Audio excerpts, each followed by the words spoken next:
হারিয়ে যাওয়া। হারিয়ে গেল আমার বহুদিনের বহু যত্নে লালন করা পুরনো কবিতার খাতা।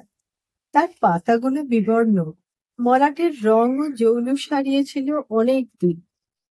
তবুও সে ছিল আমার মনে অনেক চাকচিক্যে, অনেক অমূল্য খুশির রসদ হয়ে, অনেক না ভোলা দুঃখের স্মৃতি হয়ে।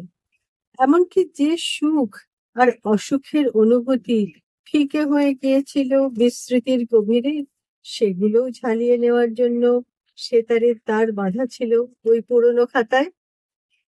তাকে ছিল শুধুই কতগুলি কাগজের উপর রেখা টানা একগুচ্ছ বালির কালির আঁচড়, নাকি ছিল আমার জীবনের বেশ কিছু সময়ে, বেশ কিছু মুহূর্তের গোপন আনাগোনা, যার লেখনে নানাভাবে লেখা, নানা স্থিতিতে মনের রঙে রাঙানো এই আপাততুচ্ছ কবিতার খাতায়।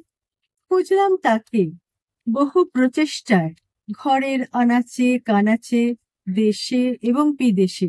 সে গেল হারিয়ে, যেমন জীবন থেকে হারিয়ে গেছে চিরচেনা সুখের সময়গুলো, যেমন নিরুদ্দেশ জীবনের এক বৃহত্তর অংশ, আর সেই সিংহভাগের শরিক কয়েকজন, যাদের অভাবে এক অসম্পূর্ণতার ভার বয়ে চলেছি আমি, অলিখিত নিয়তির লিখনে, মনের ঘরে চিরকালীন।